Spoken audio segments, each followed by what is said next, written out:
Hey guys, imagine this. Ancient Rome. A young woman wakes up one morning and her father tells her she's engaged. She's never spoken to her future husband, never even seen him up close. The proposal? It happened between her father and this stranger, negotiating her like property. No flowers, no ring ceremony, just a handshake and a contract.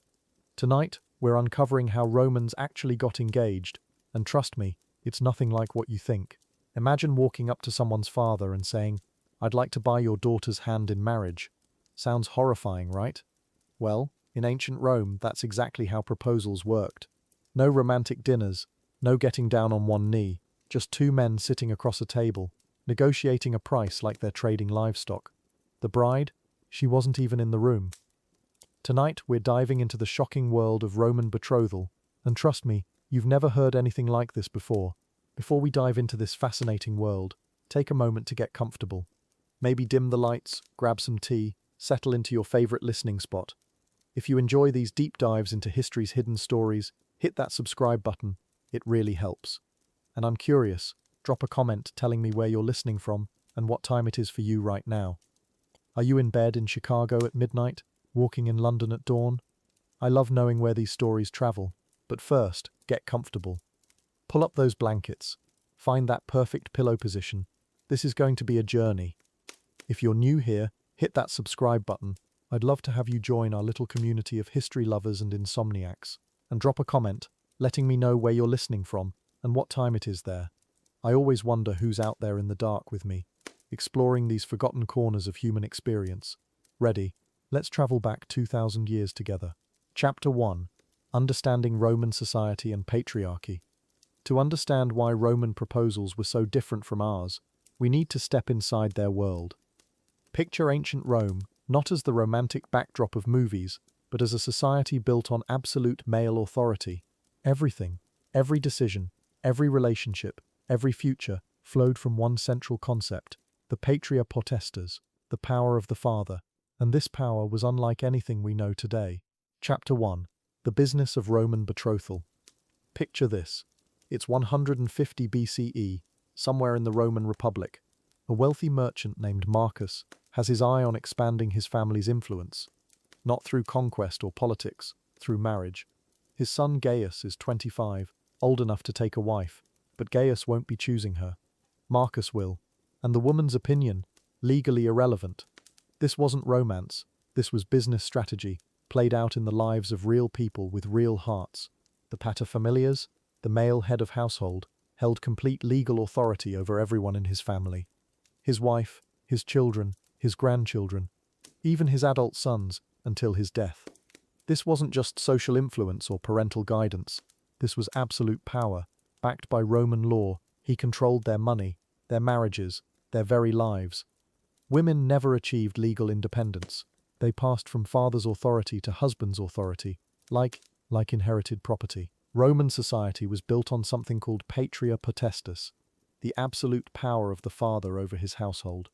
Think of it like being the CEO of a family corporation, except you literally owned everyone under your roof, your children, your wife, your slaves, all property under your control. A father could sell his child into slavery, arrange their marriage, or in early Rome, even sentence them to death. Women never achieved independence. They went from being their father's property to their husband's property. That was just life. Marriage in Rome served three critical functions, none of them romantic. First, producing legitimate heirs to carry on the family name and inherit property. Second, creating political alliances between powerful families. Think of it as ancient networking, but with wedding vows. And third, merging wealth and resources. A good marriage could double a family's influence overnight. Love, that was optional. Sometimes it developed later, sometimes it didn't, but it was never the point. Marriage wasn't about love, it was about legitimate heirs, political alliances, and merging fortunes. Roman bloodlines were everything. Your family name, your inheritance rights, your social standing. All of it depended on legitimate children born to properly married parents. Girls were typically married between 12 and 16, often to men decades older. These weren't teenage sweethearts growing up together. These were strategic mergers disguised as weddings, orchestrated by fathers who saw their daughters as valuable assets to be invested wisely. The proposal process started with reconnaissance. Families would quietly investigate potential matches. How much land did they own? What were their political connections? Any family scandals? Any history of infertility? Professional matchmakers, usually older women, would facilitate these inquiries. They knew which families were looking to marry off daughters, which sons needed wives, who had the best dowries. It was like a combination of real estate agent and marriage broker, all conducted in whispered conversations at public baths and temple gatherings.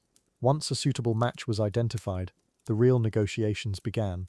The potential groom, or his father if he was still under patria potestas, would request a formal meeting with the bride's father. Sometimes professional advocates attended, lawyers, who specialized in marriage contracts. The central discussion revolved around the dowry. This wasn't a small gift. This was a massive transfer of wealth. Land, money, slaves, livestock, household goods. Everything had to be catalogued, valued, and negotiated. Every detail mattered because marriage was an economic merger. The dowry negotiations could take months. Imagine contracts so detailed they specified how many amphorae of olive oil would transfer, what happened to the property if the wife died childless, whether the bride's personal slaves would be included. Archaeological discoveries at Pompeii preserved actual marriage contracts, written on wax tablets and papyrus. These documents read like modern business agreements. Cold, legal, precise, terms for divorce, inheritance clauses, property rights, everything except any mention of the two people who would actually have to live this arrangement. Only after financial terms were settled would the groom present the engagement ring, the annulus pro nubis. But this wasn't romantic. Early Roman engagement rings were made of iron, not gold, meant to symbolize the strength and binding nature of the contract. Think of it less like a romantic gesture and more like a signature on legal documents. The ring went on the fourth finger of the left hand because Romans believed the vena amoris, the vein of love, ran directly from that finger to the heart. One tiny romantic notion in an otherwise completely transactional process. Here's the part that really gets me. Throughout all these negotiations, meetings, contract signings, the bride typically knew nothing about it. She'd be going about her daily life, spinning wool, managing household slaves, studying poetry or music if she was lucky, completely unaware that her entire future was being decided by men in another room. Her father would simply inform her one day that she was now betrothed. Congratulations, you're getting married. To who? When? Those details would come later. Her job was to accept gracefully and prepare for her new role. Now, Roman law did eventually require the bride's consent, but not until around 200 CE. And even then, it was more theoretical than practical. Refusing your father's choice meant social ruin, disinheritance, and being labeled disobedient, a reputation that would make future marriage nearly impossible. So yes, technically she could say no, but practically, the consequences were so severe that refusal was almost unthinkable. It's like asking someone if they want to jump off a cliff. Sure, it's their choice, but the alternative isn't really viable. The engagement period, sponsalia, could last months or years, especially if the bride was very young. During this time, the couple might see each other at family gatherings, always chaperoned. Private conversation was forbidden. Physical contact was scandalous. They were essentially strangers bound by contract, getting to know each other through stolen glances and formal pleasantries. Breaking an engagement required returning the ring, and often paying financial penalties. If the groom's family backed out, they forfeited gifts already given. If the bride's family broke the contract, they might owe compensation for damaged reputation and wasted time. But here's what fascinates me. Within this system that seems so cold and calculating, genuine affection often did develop. Roman literature contains beautiful letters between spouses who clearly adored each other. Pliny the Younger wrote tenderly about his wife Calpurnia, though she was 14 when they married, and he was in his 40s. Their affection grew from partnership, shared experiences, and mutual respect. Romans believed love could bloom after marriage through companionship and common purpose. They valued concordia, harmony between spouses, even if it didn't start with passion. Lower-class Romans had more freedom in choosing partners. A baker might court a woman by bringing her fine bread. A soldier might promise to marry when his service ended. Enslaved people couldn't legally marry but formed recognized unions called contubernium, relationships based on genuine affection because they had no property to protect or alliances to forge. It's ironic, the people with the least legal rights often had the most romantic freedom. The wealthy elite, with all their privileges and power, were trapped by their own status in loveless strategic marriages. This system influenced European marriage patterns for centuries. Aristocratic arranged marriages persisted well into the 1800s.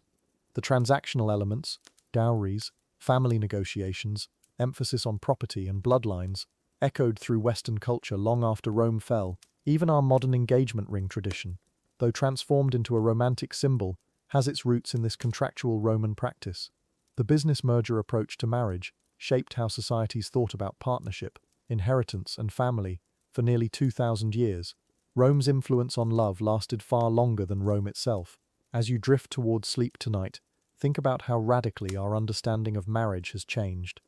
Romans would be baffled by proposing based on emotional connection alone, without considering family strategy and financial stability. Yet within their systematic approach, real partnerships formed and affection grew. Maybe there's wisdom in both modern love and choice, balanced with Roman recognition that marriage needs practical foundations too. Sweet dreams, and be grateful you can choose your own partner, a luxury most humans throughout history never knew. Chapter 2. The Proposal. Negotiation and Engagement. Picture this. A Roman father receives a visitor. Not a young man nervously asking for his daughter's hand, but a professional advocate, a marriage broker. These men made careers from negotiating unions between powerful families. They knew bloodlines like merchants knew trade routes. They could calculate a dowry down to the last amphora of olive oil. The bride, she's upstairs, completely unaware that her entire future is being decided in the room below her. The transaction begins. Chapter 2. Marriage, the Roman business merger. Picture this. A young Roman woman wakes up on an ordinary Tuesday morning, only to learn from her father that she's now engaged to a man she's never met. The negotiation happened yesterday over wine and contracts. Her dowry has been calculated, the ring selected, the wedding date chosen. Her consent? Legally optional until surprisingly late in Roman history. This wasn't romance, this was a merger between two family corporations, with the bride as the most valuable asset being transferred. These advocates were masters of strategy. They'd arrive with scrolls detailing their client's assets, his family's military honors, land holdings, political connections, every advantage carefully catalogued. The bride's father would counter with his daughter's virtues, her beauty, her domestic skills, her impeccable lineage, but mostly they talked numbers. How much wheat, how many slaves, what percentage of vineyard profits. The girl's personality, her dreams, those weren't part of the negotiation. They were negotiating a merger, not a marriage. At the heart of Roman society lived a concept that shaped everything. Patria potestas, the absolute authority of the paterfamilias over every soul in his household. Imagine your father controlling not just your childhood, but your entire life, your property, your marriage, even your death. Roman sons and daughters never truly grew up in the legal sense. They passed from one form of ownership to another. Women moved from their father's authority straight into their husband's hands, like precious cargo changing ships. The dowry discussions could stretch for weeks. Every detail mattered because divorce was common in Rome. If the marriage failed, who kept what? The contracts specified everything. Return clauses, death benefits, inheritance rights. Some papyrus fragments from Pompeii read like modern prenups, except with clauses about grain stores and livestock. The bride's family wanted protection. The groom's family wanted profit. And somewhere in between these calculations was a 12-year-old girl who still played with dolls, about to become someone's wife. The paterfamilias wasn't just dad. He was CEO, judge, and king of his domestic empire. This man could approve or reject any marriage proposal for his children, regardless of their age. A 40-year-old son still needed daddy's permission to marry. A 30-year-old daughter had zero legal standing to choose her own husband. The family name, the family fortune, the family future, all flowed through this one man's decisions. Power doesn't begin to describe it. When terms were finally agreed, came the annulus pronibus, the engagement ring. Forget everything you know about romantic proposals. This ring was made of iron, not gold. Cold, practical metal that symbolized the unbreakable nature of contracts. The groom didn't kneel. He didn't even speak to the bride directly. He handed the ring to her father, who placed it on her finger. She was now property in transition. The iron ring was a down payment, a legal claim. Romance had nothing to do with it. Roman marriage served three critical functions, and love wasn't one of them. First, producing legitimate heirs to carry the family name and inherit property. Second, creating political alliances between powerful families. Third, merging wealth and resources to strengthen both clans.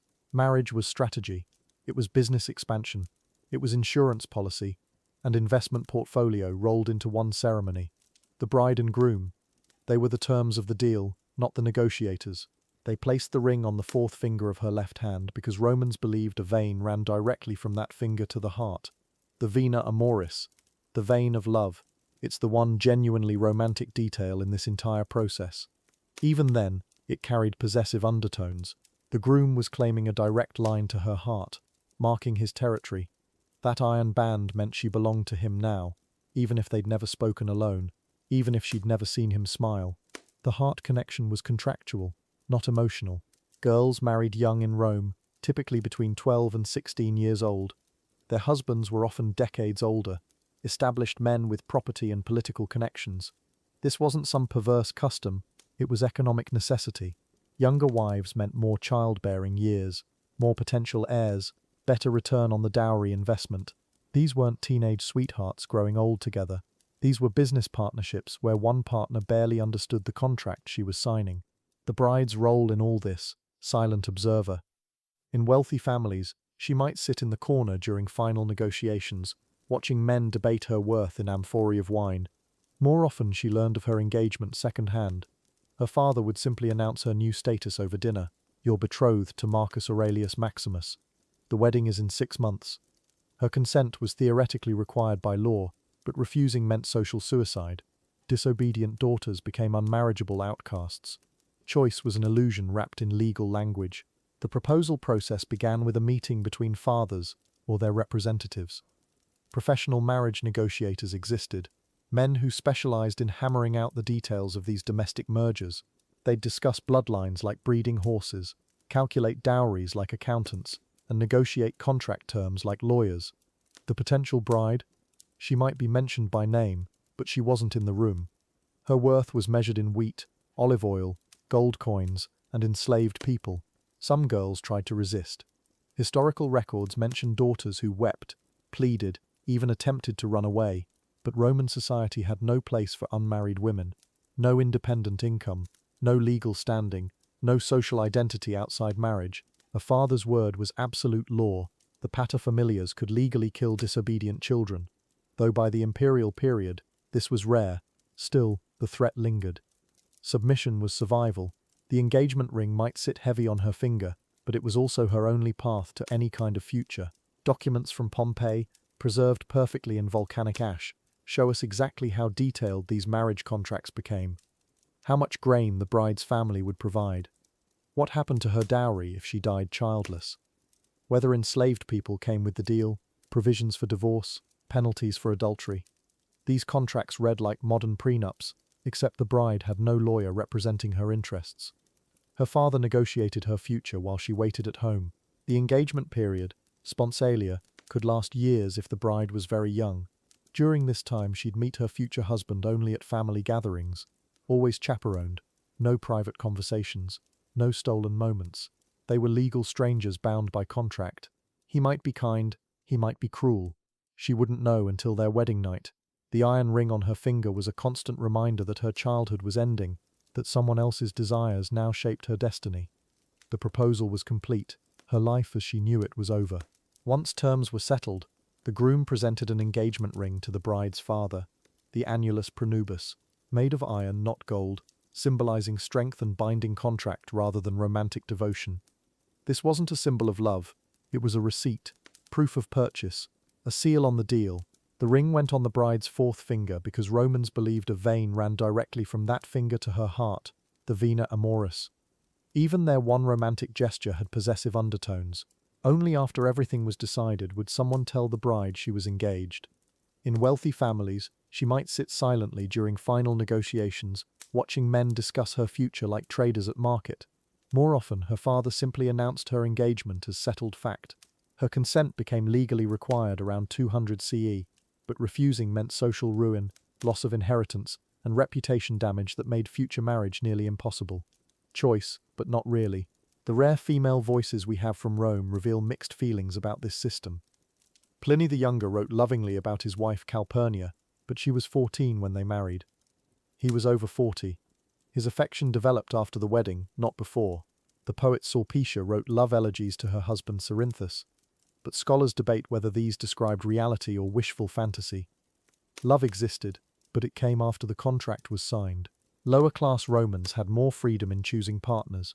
Bakers, soldiers, craftsmen, they had less property at stake, so less family interference. A soldier might promise to marry a woman when his service ended. A baker might court someone by bringing fine bread. These relationships resembled modern courtship more than elite marriages.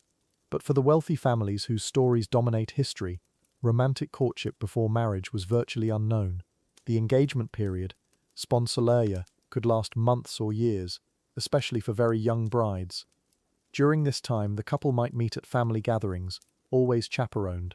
Private conversation was forbidden. Physical contact was scandalous. They were like business partners forced to work together while lawyers finalized the merger paperwork. Breaking engagement required returning the ring, and often paying financial penalties outlined in the original contract. Romans would find our modern emphasis on romantic love dangerously unstable. They believed affection developed through partnership, shared experiences, raising children together, managing household challenges side by side. The Roman marital ideal was concordia, harmony built through mutual respect and practical cooperation. Not passionate love, but steady companionship. Many Roman couples did develop deep affection over time, just not the way we'd recognize. This transactional approach shaped marriage patterns for centuries after Rome fell. European aristocrats arranged marriages well into the 1800s. Dowries, family negotiations, emphasis on property over passion. These echoes lasted through Western culture, long after the last emperor.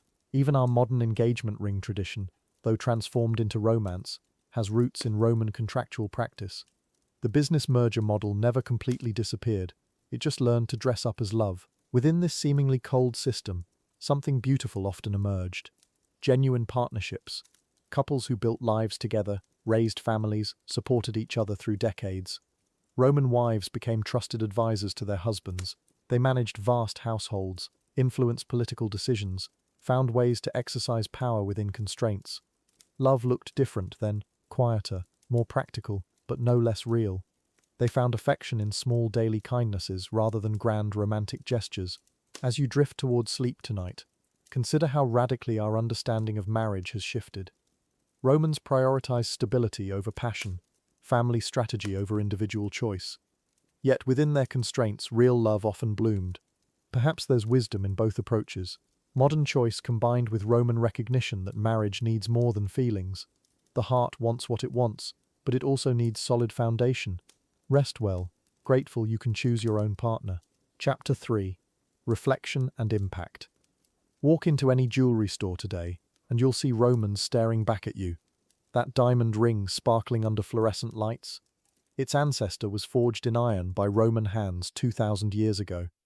The engagement announcement posted on social media, it echoes through centuries to a father's nod in a villa outside Pompeii. We think we've invented romance, but we're still following scripts written in ancient stone. Chapter 3. Patria Potestas. Fathers and Familias. In ancient Rome, there was a Latin phrase that governed every aspect of family life. Patria Potestas, the power of the father. But this wasn't just about discipline or guidance.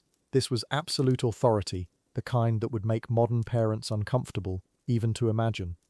A Roman father held legal power over his children that extended far beyond childhood, far beyond what we'd recognize as reasonable today. The engagement ring tradition traveled an extraordinary journey from Roman practicality to modern romance.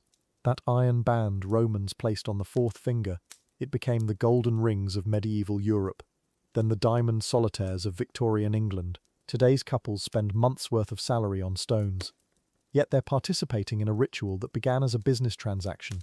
The finger placement remains identical, that vein to the heart Romans believed in. Picture this: you're 30 years old, married, with children of your own, but your father is still alive.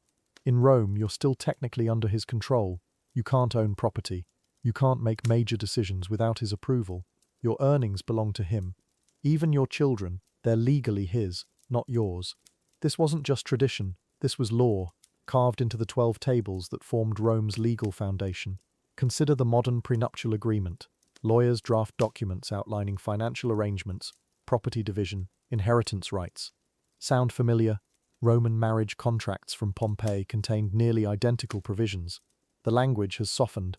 We say in the event of dissolution, instead of when the husband divorces her. But the underlying concerns remain unchanged. Love might inspire the wedding, but practical considerations still shape the paperwork. The paterfamilias, that's what Romans called him. The father of the family. His power was called imperium domesticum, and it mirrored the authority emperors held over the state. Within his household, he was judge, jury, and executioner. He controlled the family's money, land, slaves, livestock, everything. When he died, his sons would finally inherit not just his property, but also his absolute power over their own families. The most profound shift happened quietly, almost without anyone noticing. Somewhere between Roman practicality and modern romance, marriage transformed from a family decision into a personal one, from strategy to emotion, from concordia, that Roman ideal of harmony built through partnership, to our modern expectation that passion should sustain everything. Both approaches carry wisdom, both reveal truths about human nature and what we need to build lasting bonds. Marriage required his consent, always. A Roman couldn't marry whoever they chose, their father chose for them. And this wasn't just about his son's marriage. Daughters needed permission too. The father would negotiate dowries, arrange contracts, sometimes promising his daughter to another man's son when she was still a child. Love had nothing to do with it.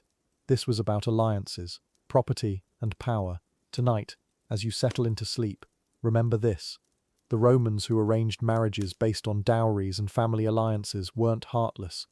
They simply believed love would grow from shared purpose, mutual respect and time. We believe it should exist first, then sustain everything that follows. Perhaps the truth lies somewhere between, in recognizing that hearts need both passion and practical partnership.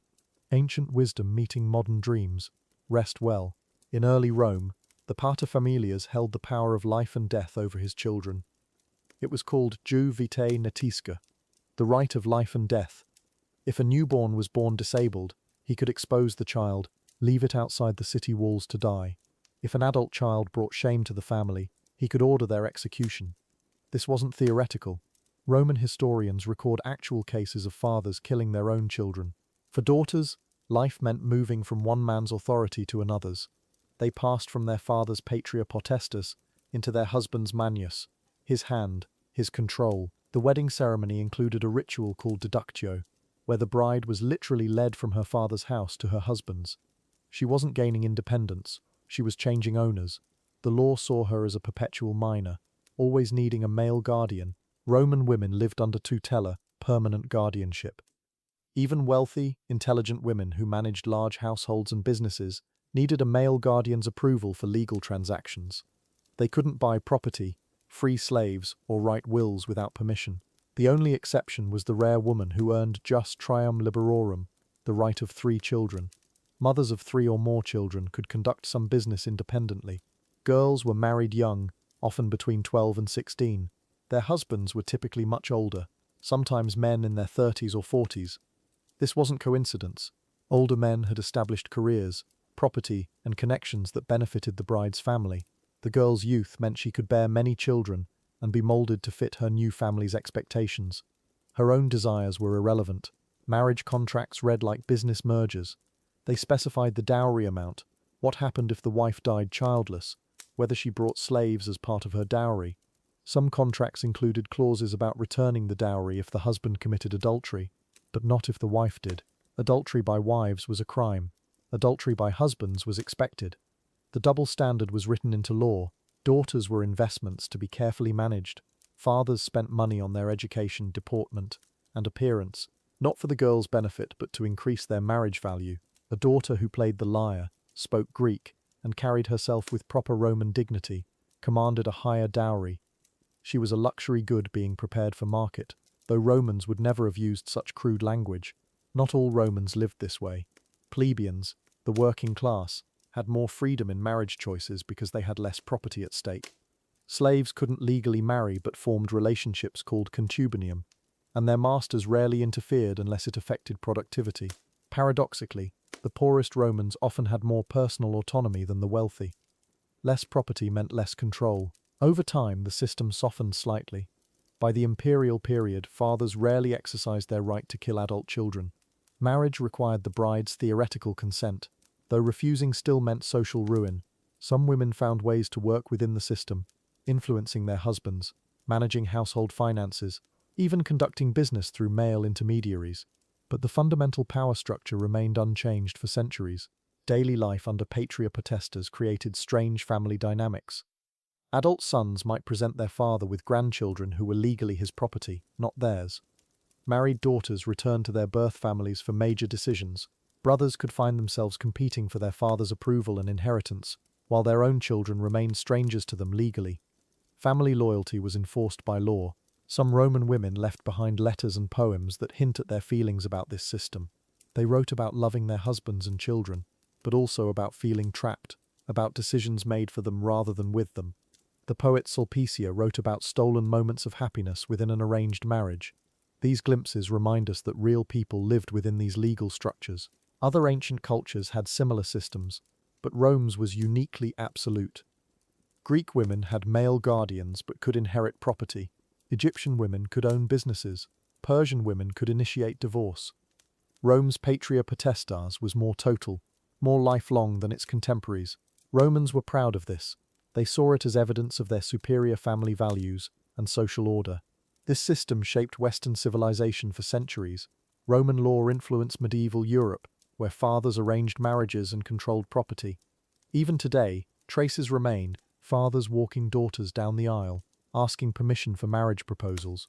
We've softened these traditions into symbols, but their roots reach back to Roman patria potestas. Some chains become ceremonies, others simply disappear with time. Picture Rome at its height, when marriage had nothing to do with love and everything to do with survival. For Romans, choosing a spouse was like choosing a business partner, except the stakes were higher. Your family's future wealth, political power, and social standing all hung in the balance. Tonight, we explore why Romans treated marriage like the most important contract they'd ever sign, because for them, it absolutely was. The first and most crucial function of Roman marriage was producing legitimate heirs. Without legitimate children, your family name died with you. Your property would scatter to distant relatives or revert to the state. Romans lived in terror of this possibility. Every marriage contract included specific clauses about children. What happened if there were none? Who inherited if the wife died in childbirth? How adopted heirs would be treated? But it wasn't just about having children. It was about having the right children. Roman law distinguished sharply between legitimate offspring and everyone else. Children born outside marriage, even to beloved mistresses, couldn't inherit property or carry on the family name. This obsession with legitimacy meant that even wealthy, powerful men needed wives, not just for companionship, but for legal heirs who could preserve their legacy. The Roman fascination with bloodlines went deeper than simple inheritance. They believed that noble qualities, courage, wisdom, leadership, passed through blood from father to son. This wasn't just superstition. In a society where your family name determined your political career, your marriage prospects, even your legal rights, ancestry was everything. Marrying well meant your children would inherit not just property, but social standing. The second major function was creating political alliances. Marriage was diplomacy by other means. When Julius Caesar's daughter Julia married Pompey, it wasn't romance, it was a peace treaty between two powerful men. The marriage bound their political fortunes together. As long as the marriage lasted, they were allies. When Julia died in childbirth, their alliance crumbled and civil war followed. Marriage was that consequential. These political marriages worked at every level of society. A senator's daughter marrying another senator's son created a voting bloc in the Roman Senate. A merchant's child marrying into a military family opened trade routes and military contracts.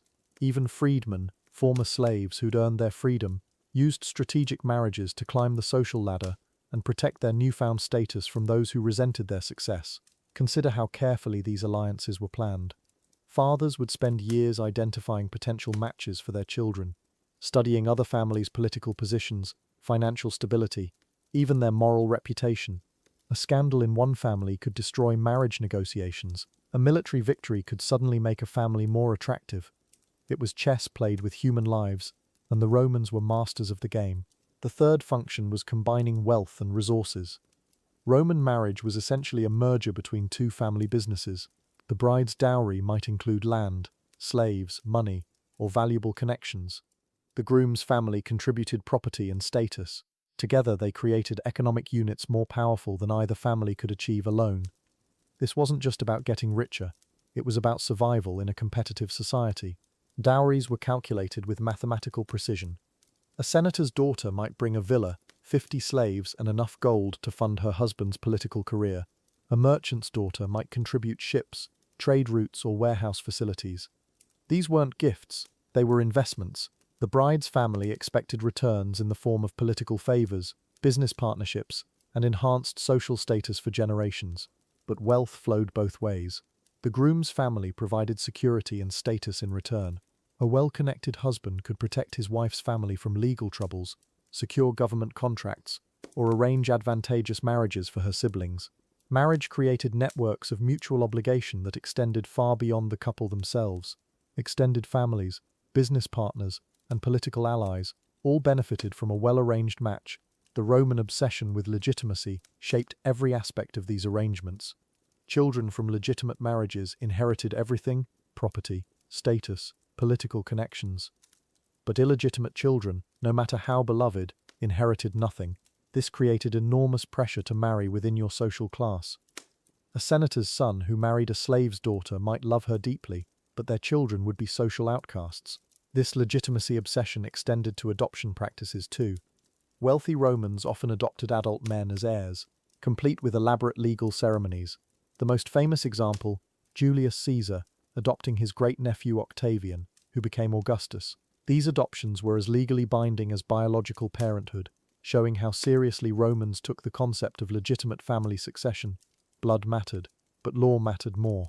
Marriage also served a crucial function in maintaining social stability. By tying wealthy families together through marriage, Rome created networks of shared interest that prevented any single family from becoming too powerful. It was a brilliant system of checks and balances. Your political rival might be your daughter's father-in-law, making open warfare far more complicated and dangerous for everyone involved. These marriage functions created enormous pressure on Roman women. They were expected to produce heirs, maintain family alliances, and manage household wealth, all while having no legal independence. A wife who failed to have children could be divorced easily. A woman whose family fell from political favor might find her marriage suddenly dissolved. Their security depended entirely on fulfilling these marriage functions successfully. Yet within this rigid system, genuine affection often developed. Romans like Pliny the Younger wrote lovingly about wives who started as strangers but became true partners.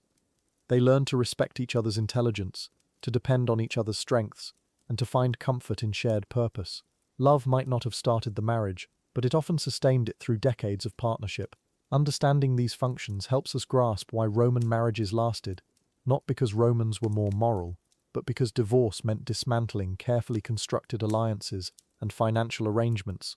When marriage served so many purposes beyond personal happiness, couples had powerful incentives to make things work. It was a pragmatic approach to human partnership that shaped Western civilization for centuries to come. Picture a Roman father receiving an unexpected visitor at dawn. Not a friend, not a merchant, a marriage negotiator.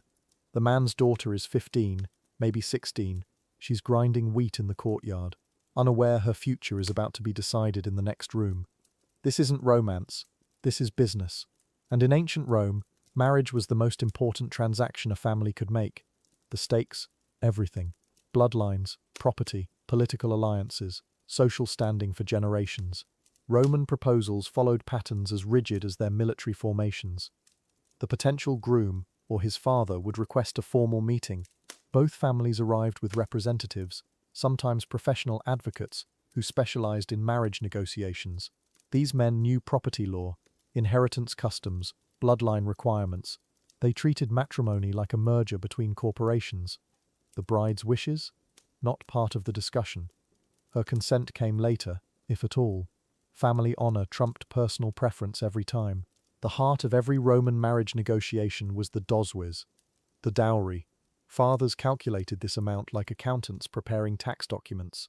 They considered the bride's age, her beauty, her family's social standing, the groom's wealth and connections. Was she already past prime childbearing years at 18? The dowry increased to compensate.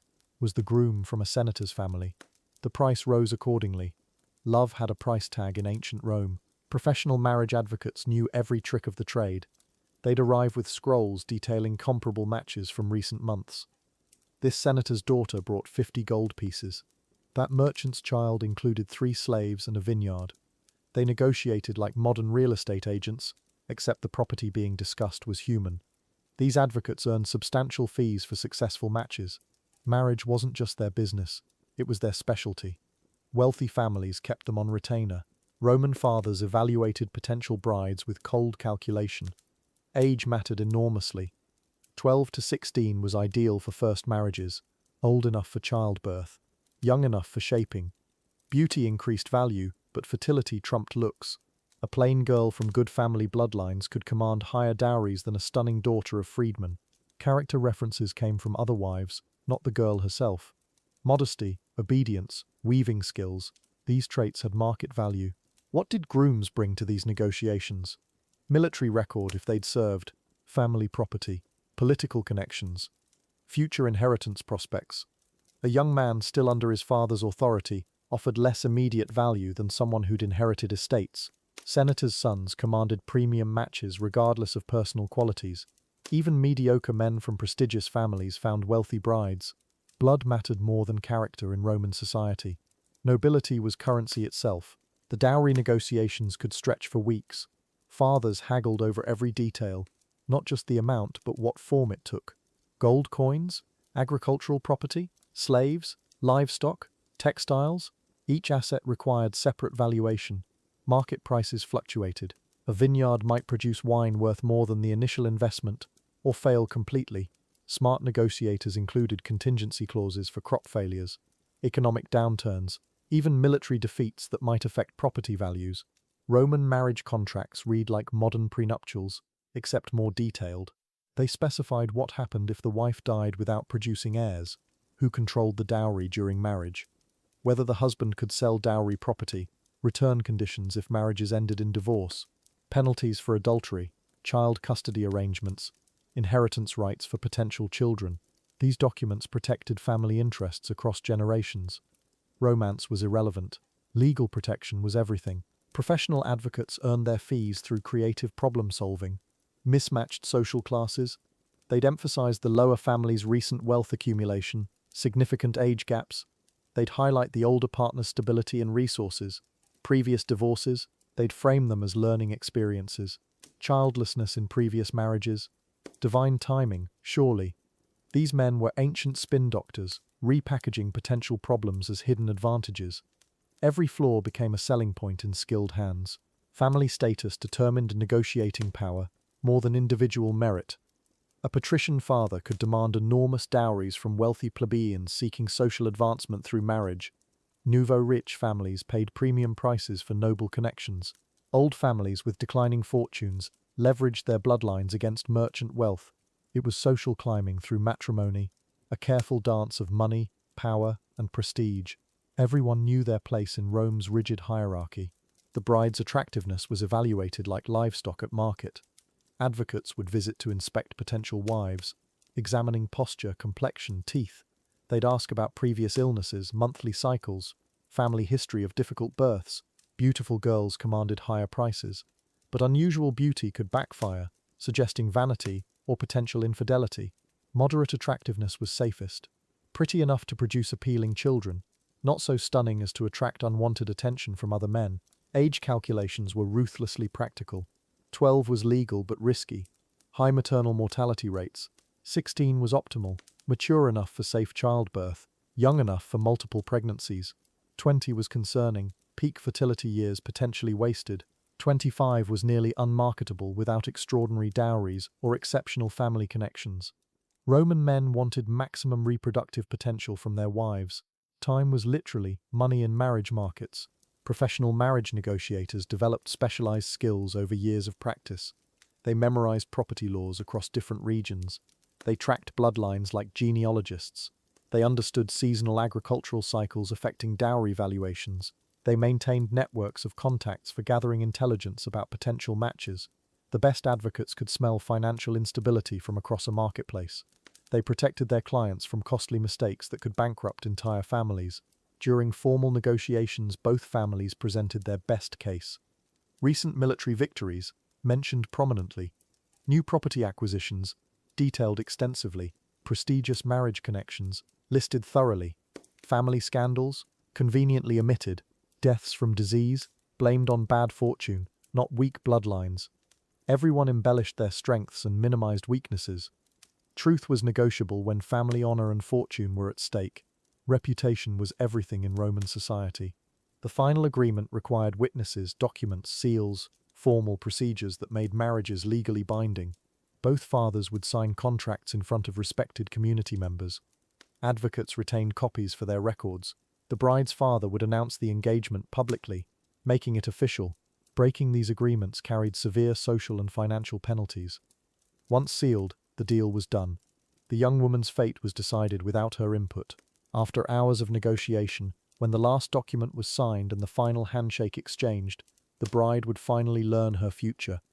Some heard the news from mothers, others discovered their engagement when servants began preparing wedding clothes. Their reactions? History rarely recorded them. Roman society cared about family alliances, not feminine feelings, but somewhere in those silent moments, young women absorbed life-changing information. Their childhood was officially over. Chapter 6. The Dowry Details. When we think about Roman marriages, we imagine romantic proposals and wedding ceremonies. But the real drama happened in the negotiations beforehand, where families sat across tables, calculating exactly what a bride was worth. These weren't conversations about love, they were business meetings, where wheat was weighed, olive oil measured, and human lives assigned monetary value. The dowry wasn't just tradition.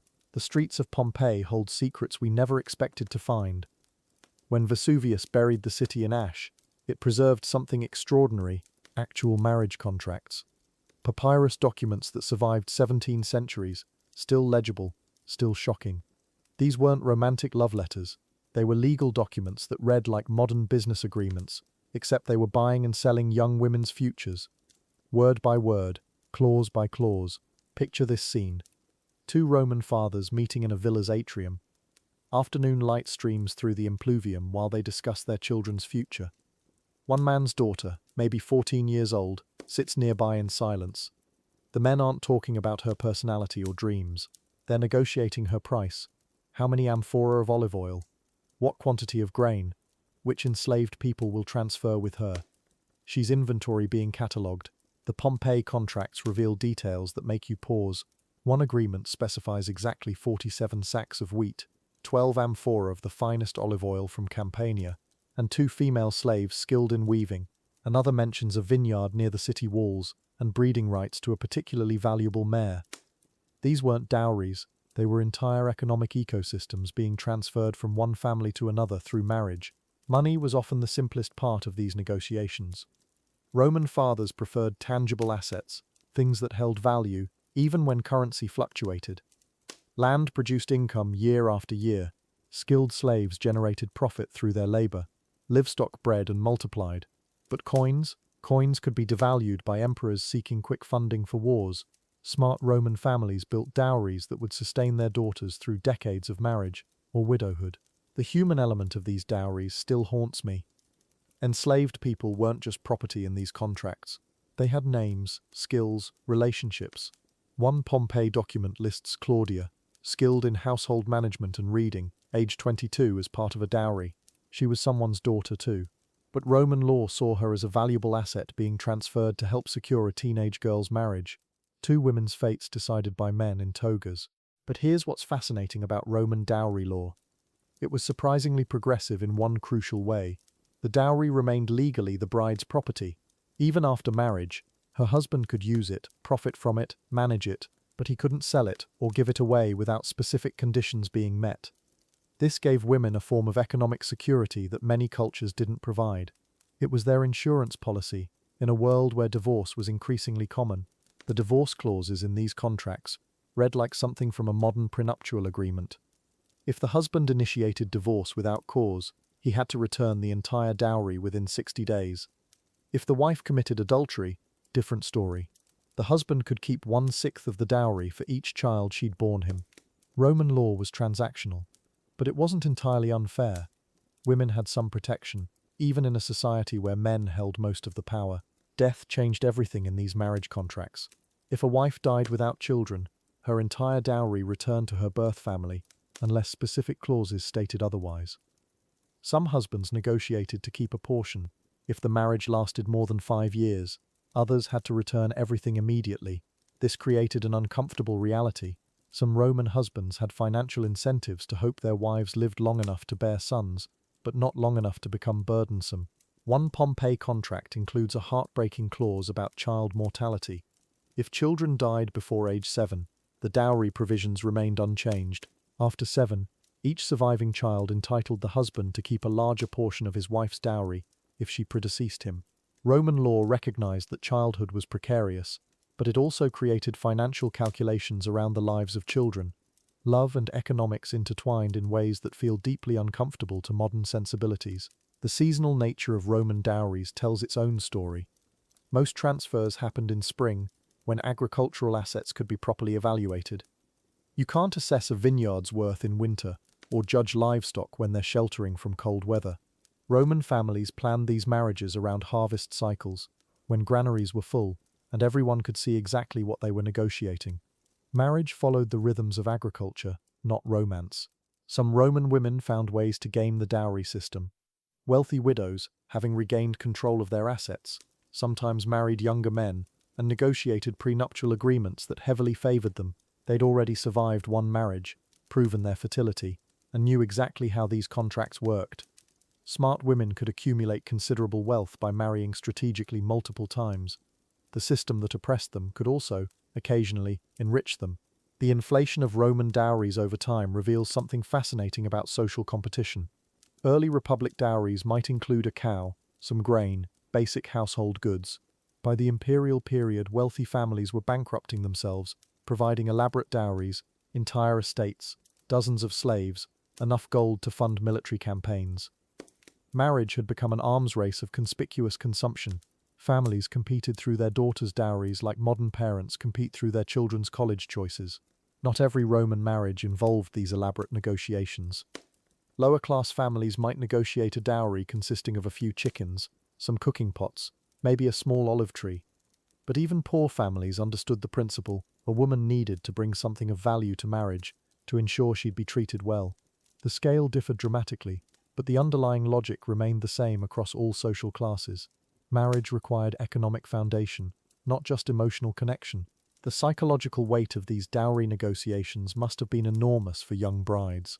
Imagine being 14 years old, sitting silently while your father and future father-in-law argue over whether you're worth 40 or 50 sacks of grain, your entire future being calculated in amphora of oil and numbers of slaves. Some girls probably felt like valuable commodities being properly appraised. Others likely felt the crushing weight of not being worth enough. As you settle into sleep tonight, think about how these Roman women navigated a system where their worth was literally calculated and negotiated.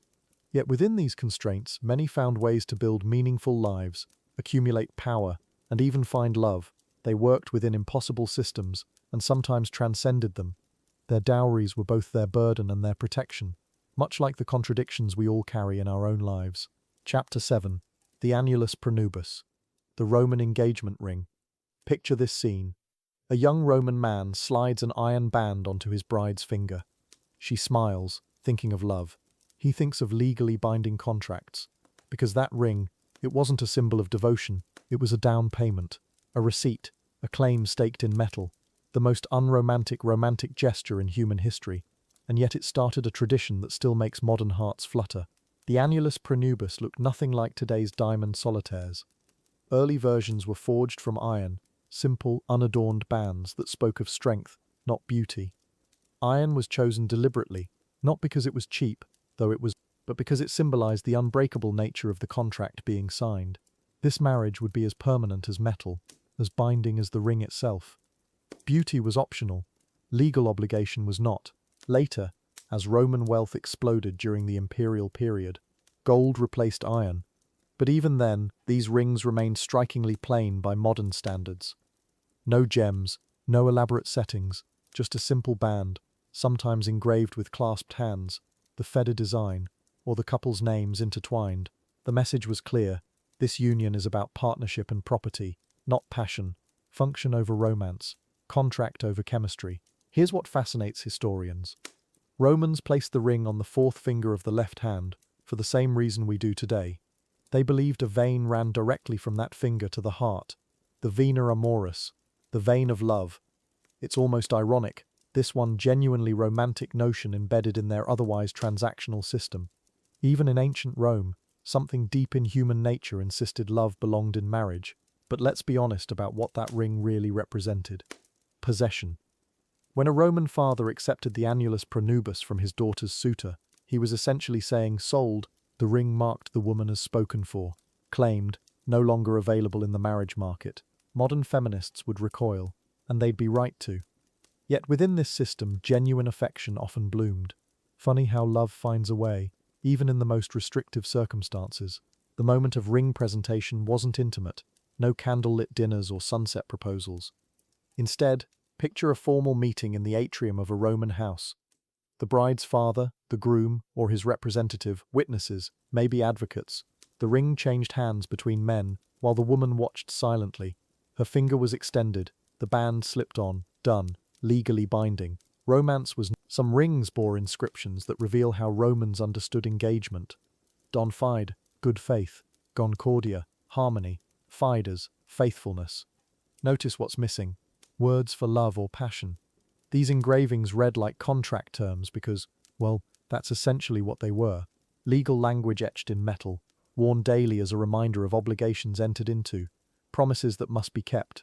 The ring also served a practical purpose beyond symbolism. It was proof. In a society where written records could be disputed or lost, the annulus pronubis on a woman's finger announced to everyone, this woman is betrothed, hands off. The engagement is legitimate. Her father has agreed. The dowry has been negotiated. Any man who pursued her now would be interfering with a legal contract, not just competing for affection. Breaking an engagement meant returning the ring, but the implications went far deeper. If the woman's family broke the betrothal, they might forfeit the entire dowry. If the man's family broke it, they could face financial penalties and social disgrace. The ring became evidence in these disputes. Lawyers would examine it, verify its authenticity, use it to establish the validity of the original agreement. Romance via litigation. Archaeological evidence shows us these rings were worn constantly. Analysis of skeletal remains from Pompeii reveals permanent grooves on finger bones where iron rings sat for years. These women didn't take their engagement rings off for special occasions. They were permanently marked by them. The metal became part of their bodies, a physical reminder of their committed status that death itself couldn't remove. Social class determined ring quality dramatically. Elite families exchanged heavy gold bands, sometimes set with intaglio seals that doubled as signatures. Working-class Romans made do with thin iron circles, or even rings made from bronze or brass.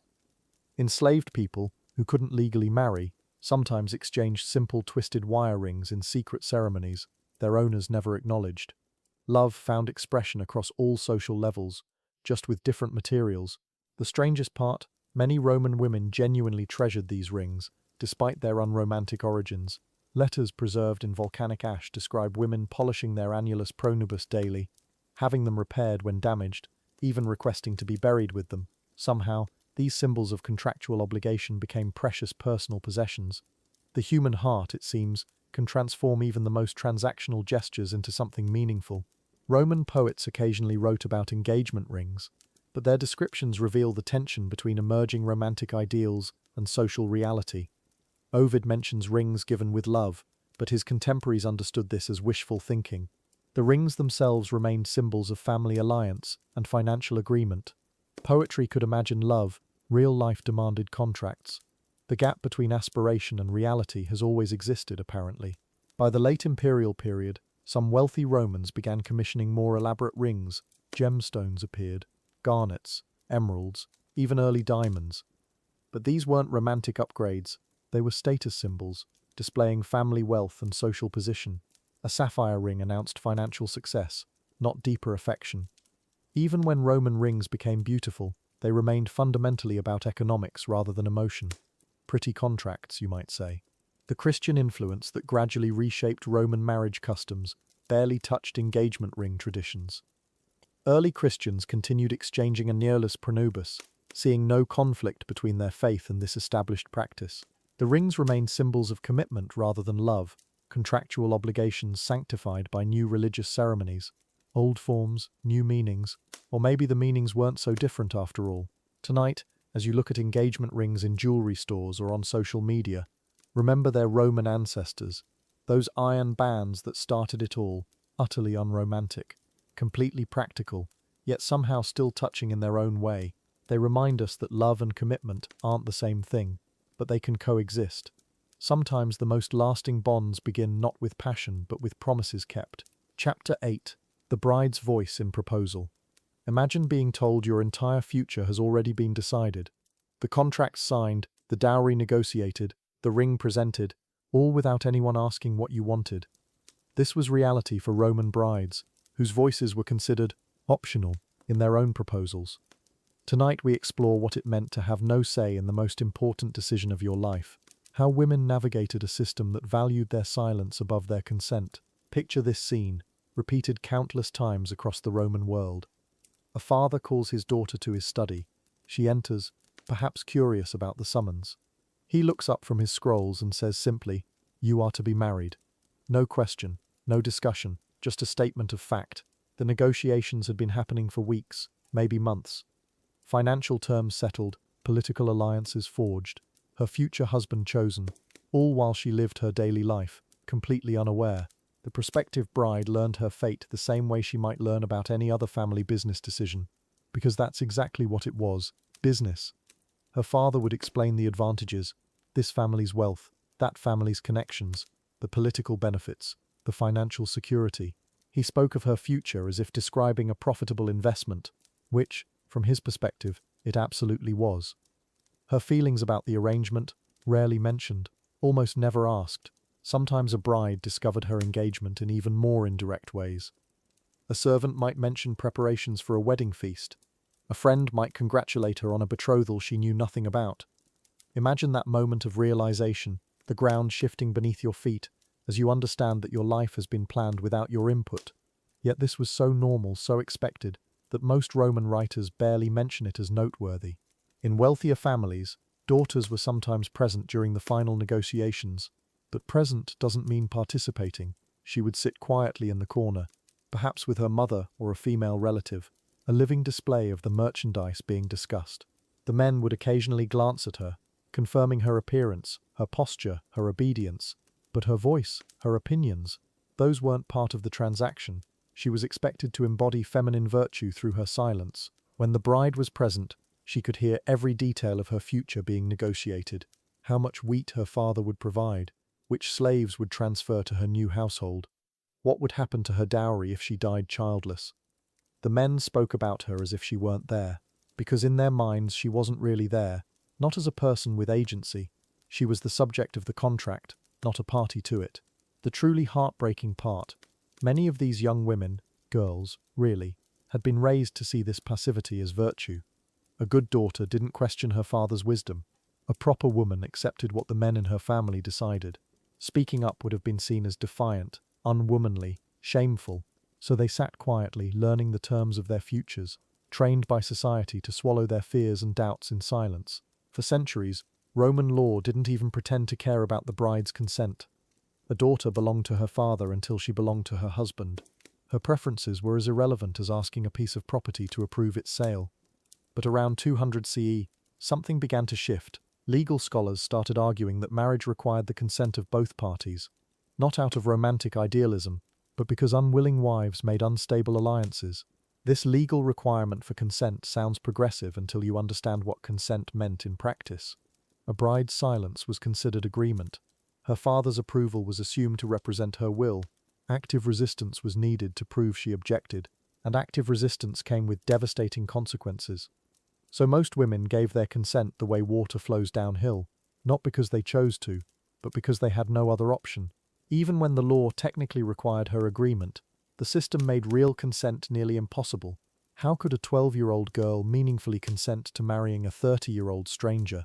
How could someone with no legal rights, no property, no means of support make a truly free choice? The law created the illusion of consent while maintaining all the structures that made genuine choice impossible. It was legal theatre, nothing more. What happened to the rare woman who dared refuse her father's choice? Social catastrophe. She would be labelled disobedient, a word that carried serious weight in Roman society. Her reputation would be destroyed. Other families would see her as a risk, someone who might defy their sons too. Her father might disinherit her completely. She would become what Romans feared most, a woman without male protection, in a world that offered none to the unprotected. The consequences rippled through generations. A woman who refused one marriage might find herself unmarriageable entirely. Her younger sisters could face difficulties finding husbands, tainted by association with family rebellion. Her father's political relationships might suffer. The family's honor would be questioned. In a society where reputation was everything, one daughter's refusal could damage the entire household's standing. The price of saying no was simply too high for most to pay. Some women found subtle ways to express preferences within this constrained system. A daughter might mention admiring one suitor over another, hoping her father would take the hint.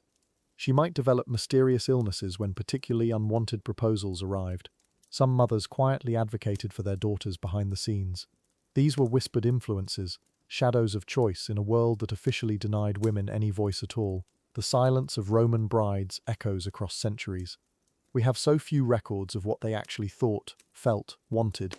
Their voices were systematically erased from the historical record, just as they were excluded from their own proposals. When we read about Roman marriages, we hear from fathers, husbands, legal scholars, almost never from the women whose lives were being decided. Their silence was enforced, then preserved in our histories. Yet within this system of enforced silence, some women did find happiness. Love could grow after marriage, partnerships could develop, respect could flourish. Not because the system was good, but because humans are remarkably adaptable. They learned to find joy within constraints, to build affection from shared experience rather than initial choice. Their resilience was extraordinary, even if their freedom was non-existent. As you settle into sleep tonight, think of those countless Roman women who never had the luxury of choosing their partners. Their lives remind us how precious our freedoms are, how revolutionary it is to marry for love, to have a voice in our own futures. Rest knowing that their silent struggles helped pave the way for the choices we take for granted. Their stories matter, even when history tried to silence them. Sleep well. Chapter 9, Married Feelings, a Roman Perspective. We've explored how Roman marriages began, but what happened after the contracts were signed? How did these arranged unions actually feel from the inside? Tonight we're diving into the private letters and intimate poetry that survived Rome's collapse. The voices of women who lived within this system, and surprisingly, some who found ways to speak their truth about love, longing, and the reality of Roman marriage. Picture yourself in the villa of Pliny the Younger, around 100 CE. He's writing a letter to a friend, describing his wife Calpurnia with unexpected tenderness. Remember, this was an arranged marriage. She was 14 when they wed. He was in his 40s. Yet listen to his words. She has even learned to love my writings. This wasn't the cold contract we might expect. Something real had bloomed between them. Pliny's letters reveal how affection could grow within arranged marriages. He describes Calpurnia, memorizing his speeches, attending his public readings from behind a curtain, his anxiety when he travelled for legal cases. When I am pleading, he writes, she sits nearby with servants who report to her how the audience receives each argument. This is partnership, devotion. Something deeper than duty had developed between them over years of shared life. But Pliny's perspective is still filtered through male eyes. What did Calpurnia actually feel? We can only guess from his descriptions of her behavior, her tears when he left town, her joy at his return. Roman women rarely left direct records of their emotional lives. They weren't expected to have complex feelings about marriage beyond gratitude and obedience. Yet between the lines of male writing, we catch glimpses of genuine female experience. Then there's Sulpicia, the exception that proves the rule. One of the few Roman women whose own poetry survived. Her love elegies to Cerinthus burn with passion that shocked ancient readers. Let love come, she writes, worthy of my reputation and his. This isn't dutiful wifely affection. This is desire, choice, agency. Sulpicia wrote about love as if she had a right to feel it, to choose it, to celebrate it publicly. Sulpicia's poems read like a different world entirely. At last, love has come, she declares, and such love that to hide it would bring me more shame than to lay it bare. Imagine the audacity, a Roman woman claiming the right to desire, to choose her beloved, to announce her passion to the world. Her uncle Messala apparently supported her literary career, an unusual family willing to let a woman's voice be heard. But scholars debate whether Sulpicia describes reality or fantasy. Were these poems about her actual marriage to Cerinthus, or wishful thinking about how love could feel in a society that rarely allowed women to choose? Some argue her work represents an alternate Roman tradition, wealthy families where women had more freedom. Others suggest she's writing pure fiction, imagining a world where women's hearts mattered as much as their dowries. The contrast is striking. Pliny writes about his wife with warm affection, but always as the observer, describing her devotion to him. Sulpicia writes as the subject of her own story, the one who feels, chooses, desires. "I am delighted that I have sinned," she declares. Roman wives weren't supposed to feel delight in anything, especially not in behavior that could be labeled sinful. Yet here she is, claiming joy in her own agency. Other fragments survive, glimpses of how Roman women navigated their emotional lives within arranged marriages. Epitaphs carved on tombstones sometimes reveal genuine grief. "To my dearest wife, who never caused me a day of sorrow." But even in death, women are praised for not causing trouble, for their service to husbands and families. Their own feelings remain largely invisible in the historical record, buried beneath expectations of duty. Archaeological evidence tells another story. Personal items found in Pompeii, jewelry inscribed with lovers' names, small statues of Venus in private bedrooms, letters never sent. These objects suggest emotional lives more complex than legal documents reveal.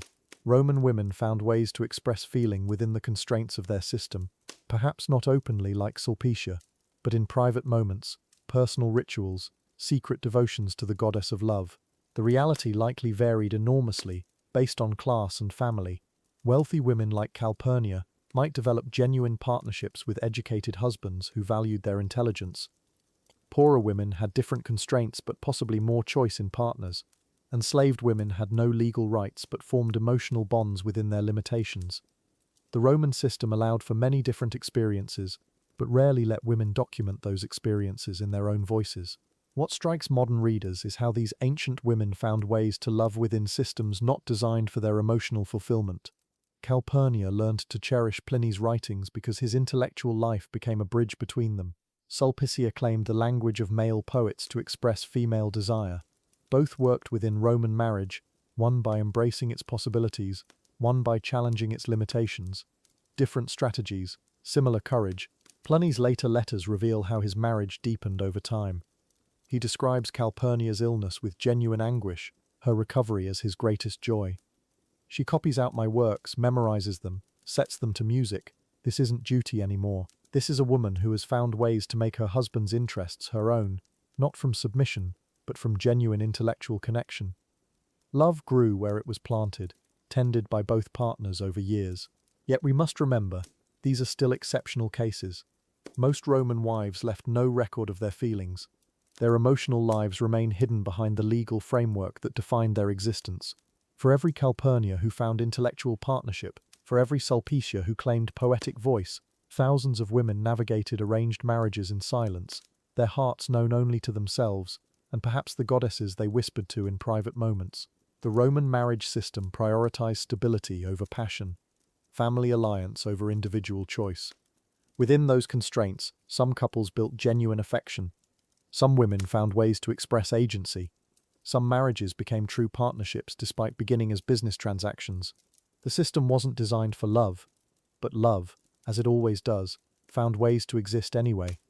Human hearts are remarkably adaptable, remarkably persistent in their need for connection. As you drift towards sleep tonight, consider these ancient women who loved within limits we can barely imagine. Calpurnia finding intellectual intimacy in an arranged marriage, Sulpicia claiming the right to desire and be desired, countless unnamed wives who learned to care for husbands they never chose. Their stories remind us that the human heart finds ways to bloom even in the most carefully structured gardens. Rest well. Chapter 10. The exceptions to the rule. Not every Roman proposal happened in marble halls with contracts and dowries. Down in the Suburra, Rome's crowded working district, love worked differently.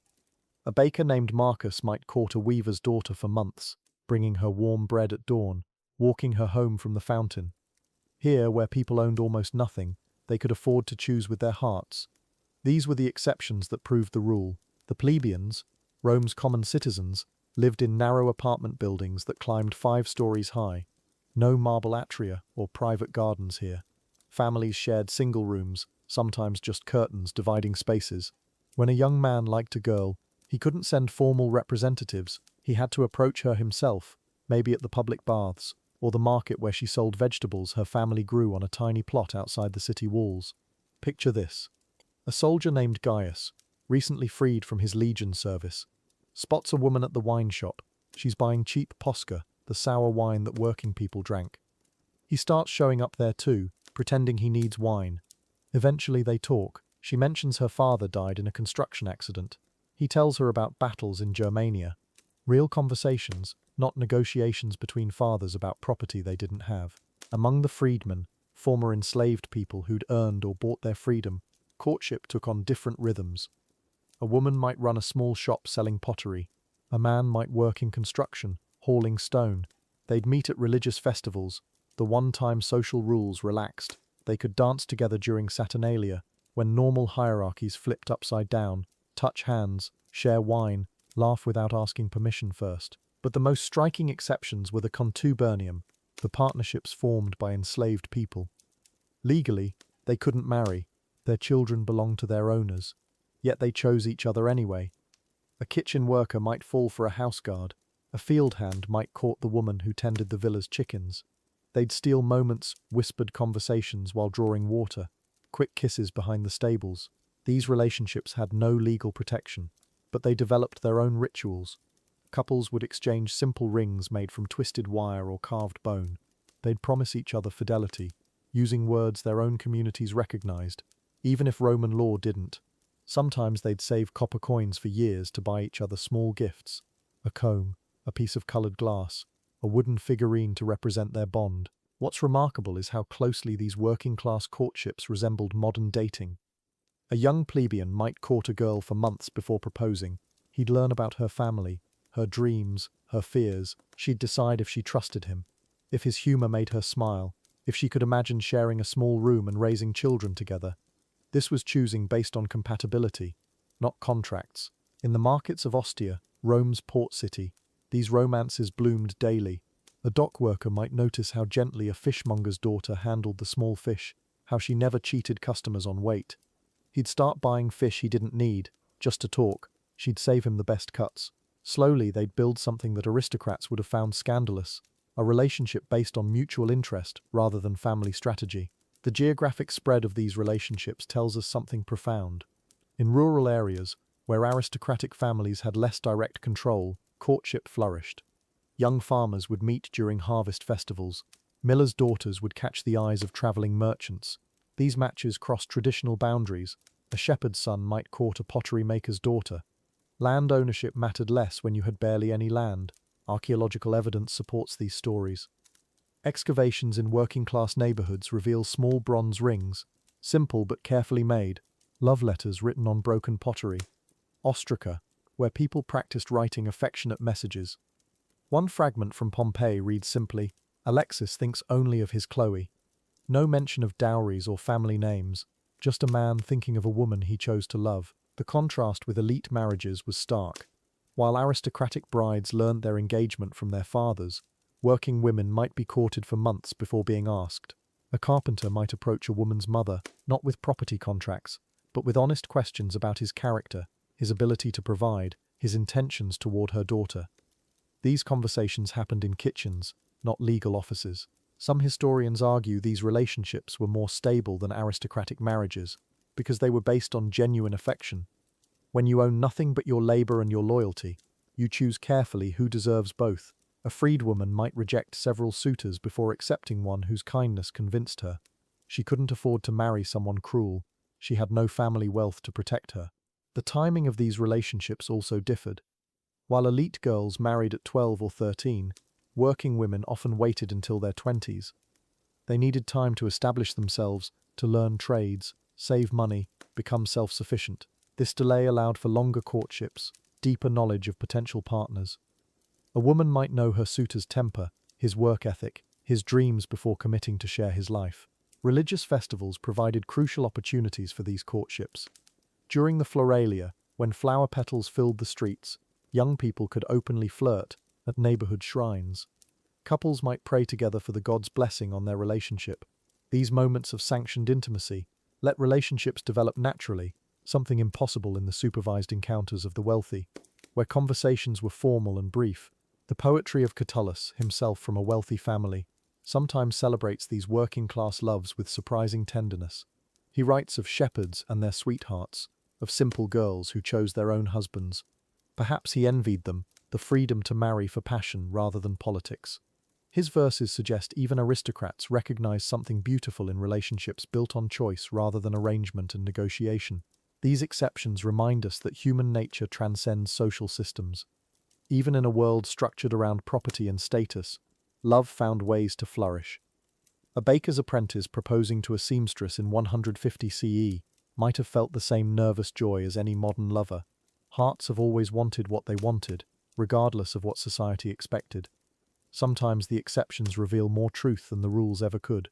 The Romans had a word for it: sponsalia, the engagement period. Sometimes it lasted 3 months, sometimes 3 years.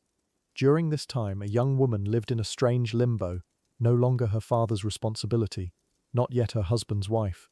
She wore his iron ring on her finger, a constant reminder of promises made in rooms where she wasn't allowed to speak.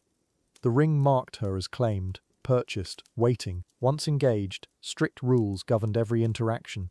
The couple couldn't meet alone, ever.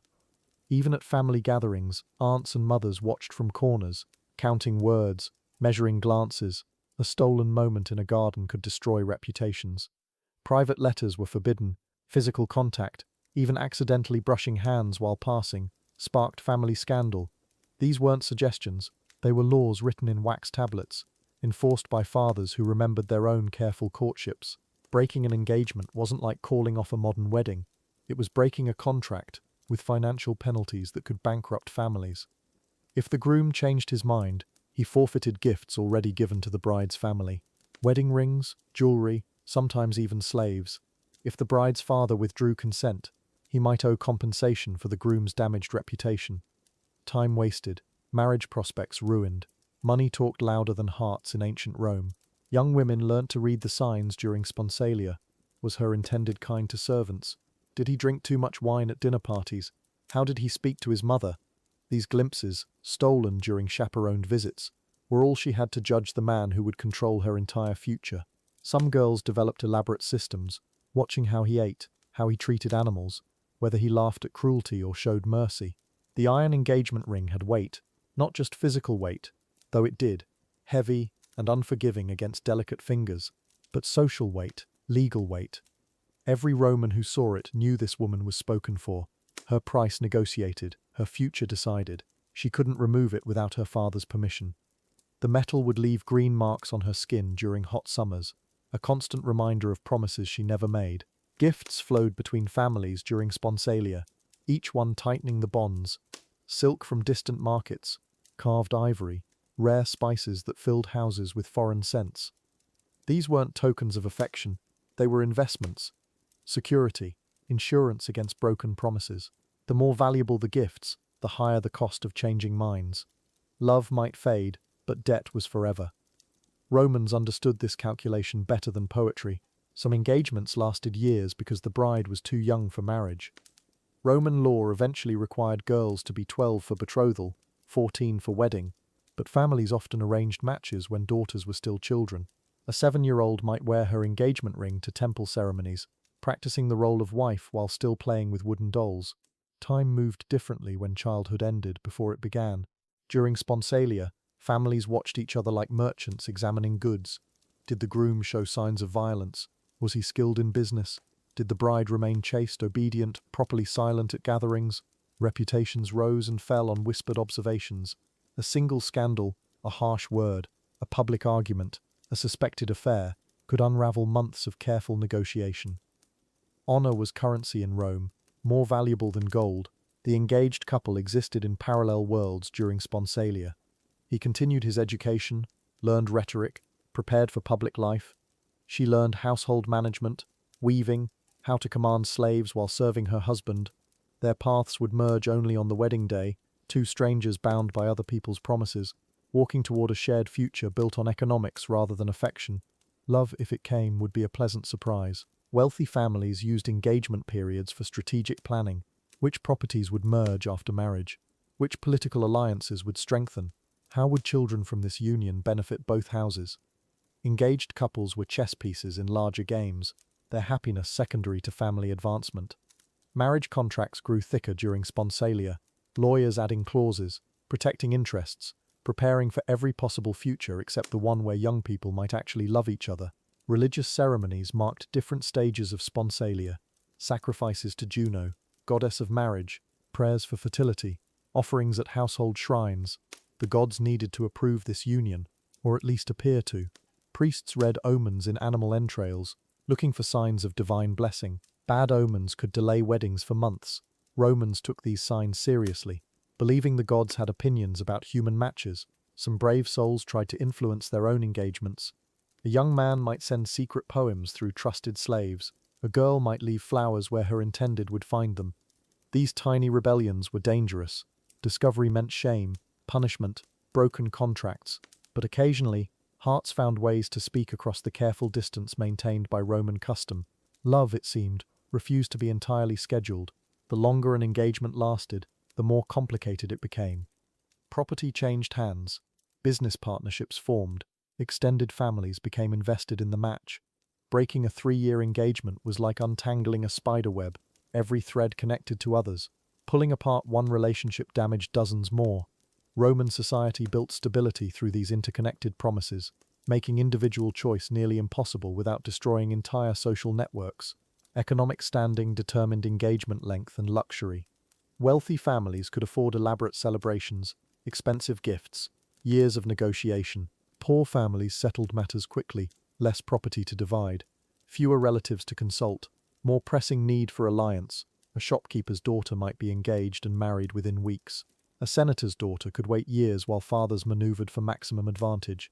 Money controlled time itself. Death could end engagements abruptly. War claimed young men. Childbirth fever took teenage brides before wedding days. When an engaged person died, families faced difficult questions. Who kept the dowry? What happened to gifts? Could contracts transfer to siblings?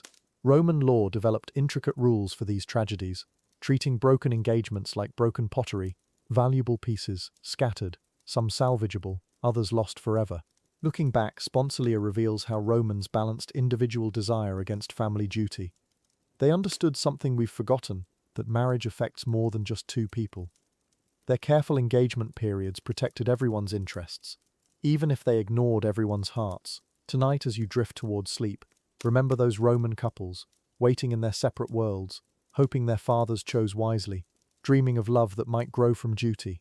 Chapter 12. Roman Marriage, Societal Impact. The ripple effects of Roman marriage customs extended far beyond individual couples. Their system shaped an entire civilization's understanding of family, power, and social stability. Where we see cold calculation, Romans saw wisdom. Where we prize individual choice, they built dynasties. Tonight we explore how their approach created lasting consequences that echoed through centuries of Western culture. Roman marriage wasn't just about two people joining their lives. It was the fundamental building block of their social order. Every union reinforced class boundaries, strengthened political networks, and concentrated wealth within elite circles. The patrician families who controlled Rome didn't maintain power through individual brilliance alone. They married strategically, generation after generation, weaving an intricate web of obligations and alliances. Consider how this system favored family strategy over personal desire. A young Roman woman might dream of a particular suitor, but her father evaluated potential matches through an entirely different lens. Which alliance would secure trade routes? Which union would produce the most advantageous grandsons? Individual happiness was a luxury the Roman elite couldn't afford. Not when empires hung in the balance. The Romans would have viewed our modern emphasis on romantic love with genuine concern. To them, choosing a marriage partner based on emotional attraction was like building a house on sand. Feelings change, passion fades, but property endures. They believed that couples who started with practical compatibility could develop deeper affection through shared experiences, children, and partnership. This philosophy wasn't entirely wrong. Archaeological evidence from Roman tombstones reveals touching dedications between spouses who clearly grew to love each other deeply. Marcus Aurelius wrote tender letters to his wife Faustina. Though their marriage was arranged for political reasons, these weren't isolated cases. They were the natural result of a system that expected affection to bloom after commitment, not before. Roman marriage laws reflected this transactional approach. The concept of sine manu marriage allowed women to retain legal ties to their birth families even after marriage. This wasn't about women's rights, it was about preserving property lines and ensuring that dowries could flow back to the original family if the marriage dissolved. Every legal provision served the broader goal of family advancement. The dowry system created a marketplace for marriages, where fathers essentially auctioned their daughters to the highest bidder. But this crude assessment misses the sophisticated calculations involved. A smaller dowry might be acceptable if the groom offered exceptional political connections. Military commanders often married below their station in exchange for liquid capital to fund their campaigns. Social mobility in Rome was tightly controlled through marriage. Freed slaves could marry, but their children faced restrictions on whom they could wed. Patrician families guarded their bloodlines jealously, viewing marriage to plebeians as contamination that weakened their genetic claim to power. These barriers weren't just snobbery, they were structural elements that maintained Rome's rigid hierarchy. The age gap between Roman spouses served multiple purposes. Older men brought established wealth and connections, while young brides offered maximum childbearing years. But this also meant that many Roman wives were essentially raised by their husbands. A 14-year-old bride married to a 40-year-old senator wasn't choosing a partner, she was being molded into one. Despite these constraints, Roman women found ways to wield influence within the system. Wealthy widows controlled significant property and could choose their next husbands more freely. Some women leveraged their sons' political careers to gain power behind the scenes. The Empress Livia became one of Rome's most influential figures through strategic marriages and ruthless family planning. The Roman emphasis on legitimate heirs created intense pressure around pregnancy and childbirth. A wife who couldn't produce sons faced divorce, social disgrace, and returned to her father's household with damaged goods status. This biological imperative shaped every aspect of married life, from diet and exercise to religious rituals designed to ensure fertility. Divorce in Rome was remarkably easy compared to later Christian periods, but it always served family interests rather than individual happiness. A husband might divorce his wife to marry into a more advantageous family. A wife's father might demand divorce if the husband's political fortunes declined. The ease of dissolution actually reinforced the transactional nature of these unions. Roman marriage customs influenced European aristocracy for over 1,000 years after the empire fell. Medieval nobles adopted similar dowry systems, arranged marriages, and emphasis on bloodlines. The Renaissance Italian city-states operated marriage markets that would have been familiar to any Roman senator. Our modern concept of romantic marriage is actually the historical aberration. The psychological impact of this system shaped Roman character in profound ways. Children grew up understanding that their personal desires were subordinate to family needs. This produced citizens who prioritized duty over individual fulfillment, the same mindset that built roads, conquered territories, and maintained order across a vast empire. Yet affection did flourish within these arranged marriages. Pliny the Younger's letters to his wife Calpurnia revealed genuine tenderness, though their union began as a business arrangement. Roman poetry contains touching verses about marital love. The difference was that Romans expected love to grow from partnership rather than precede it. As you settle into sleep tonight, consider this Roman paradox, a civilization that built lasting love from practical foundations, while we often struggle to build lasting foundations from love. Perhaps both approaches have merit. Perhaps the secret lies not in choosing romance or strategy, but in understanding that true partnership requires both. Sweet Dreams, Chapter 13, Roman Concordia, Harmony in Marriage. Here's something that might surprise you about Roman marriages. They weren't built on love at first sight or passionate romance. Instead, Romans created something they called concordia, harmony between two people who started as strangers. This wasn't settling for less than love. It was choosing something different entirely, a partnership that grew stronger over time, rooted in respect rather than butterflies. Tonight we'll explore how this quiet revolution shaped marriage for the next 1,000 years.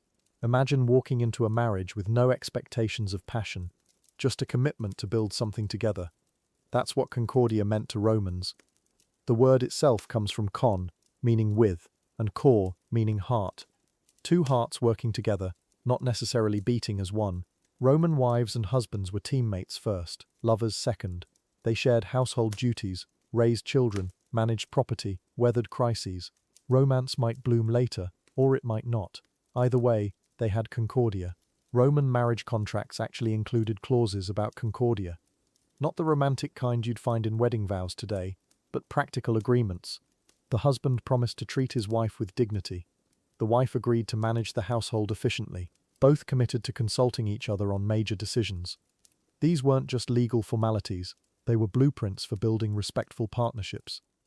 Think of it as emotional architecture. Romans were designing relationships that could weather decades, not just the honeymoon phase.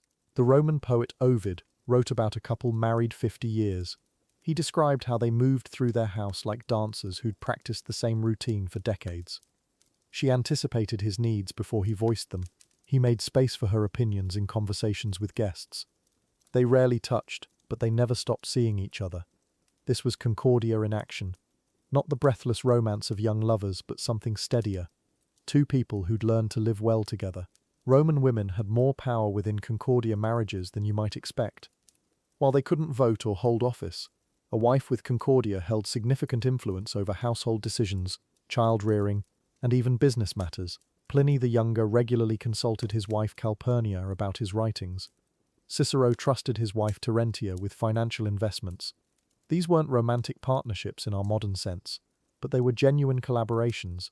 Women found respect and purpose, even if they didn't find passionate love. Here's what's fascinating about concordia. It was considered more valuable than passion. Romans believed romantic love made people unpredictable, jealous, irrational, but concordia made them reliable partners. A husband in concordia wouldn't abandon his family for another woman. A wife wouldn't neglect her children for fleeting attractions. This wasn't about suppressing desire, it was about building something more durable.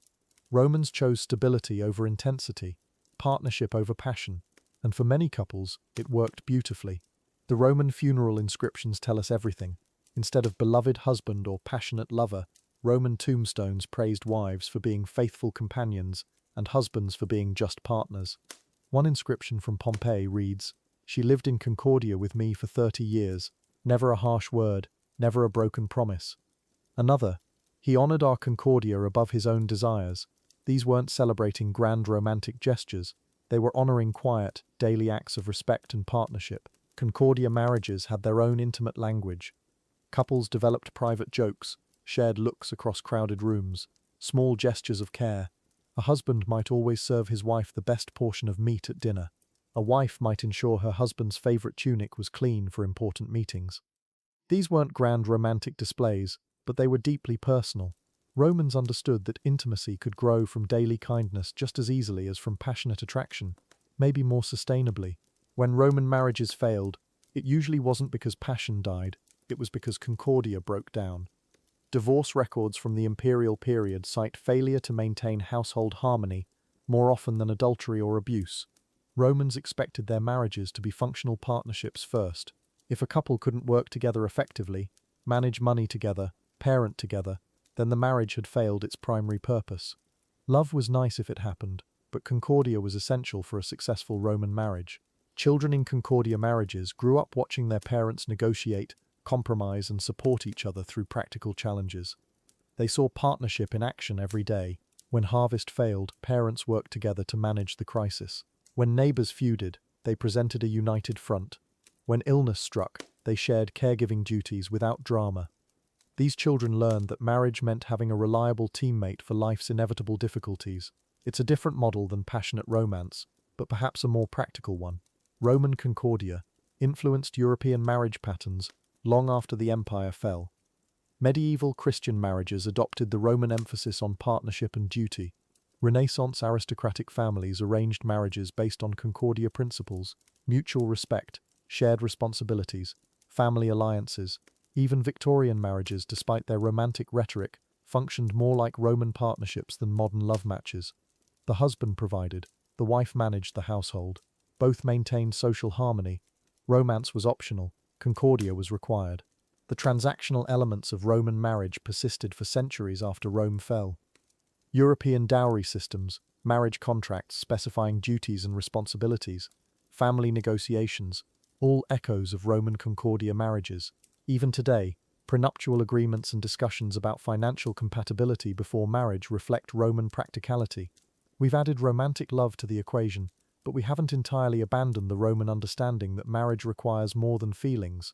It requires partnership, respect, and yes, concordia. Some Roman couples did find passionate love within concordia marriages. The letters between Emperor Marcus Aurelius and his wife Faustina reveal deep affection that grew from years of partnership, but they always called it a bonus, not the foundation.